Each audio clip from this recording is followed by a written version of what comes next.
I was like the target demo for this movie when it was released, but like when did you guys see it? So I'll go first. The first time I saw it was during 1L orientation, or not orientation, sorry. 1L Social O in law school at Windsor Law. So there was a games night, and I distinctly remember, because I'm going to throw out friend of the podcast, Tasha Stansbury, came down at some point to the lower pit at the law school and said, look, we're seeing Legally Blonde. And I remember I turned to her and I went, I've never seen that movie. And she's like, you must see this movie. And I was like, okay, I'm a real hard sell. But that's the first time I saw it was law school. Because, I'm not really the target demographic for, that's true. for Legally Blonde. You weren't a 13-year-old girl in 2002. So yeah. Erin, how about you? I feel like the first time I saw it, I think I was off sick for school or pretending to be sick. It was just on TV, and that's just the first time. I didn't think anything of it. I don't like it.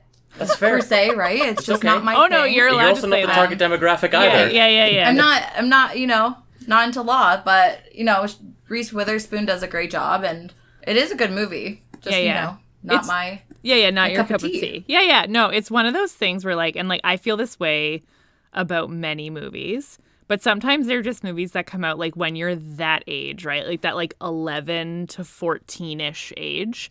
And so you just feel really strongly about things because, like, for some reason during the period of your most emotional development, that's what you were watching.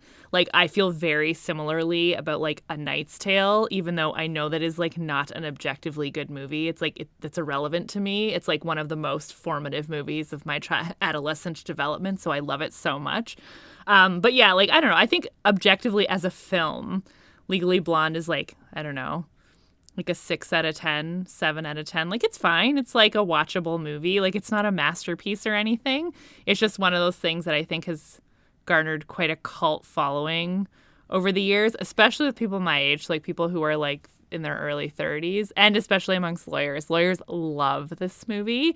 And, you can see why. I mean, it's not off the mark. Like, certainly we went to school with a bunch of Warners. That's not completely, it's not that untrue. Yeah. So that's probably why lawyers like it so much. That's definitely true. Like, you're right. So I think Legally Blonde is like a perfect, what I would call, like, TV movie, right? Yes. Like, it's perfect to be put on a channel. It's got good cuts in it where the movie just, like, changes scenes. So you're like, okay, that's fine for a commercial. It's like, I'm not surprised the first time you watched it, it was on TV. Yeah, I mean, and I was younger. I was maybe, like, 12 or something, and even all the jargon that they use, I'm like, I have no idea what this means. But now, since being married to Zach and listening to him talk about law, it makes more sense now as an adult, listening to it and just having it in the background. But for sure, as a younger person, I just didn't understand anything about that movie. And that's kind of the funny part about the movie being a legal professional is some of the law stuff. You're like, wait, what? Yeah. Like, the law stuff is ridiculous.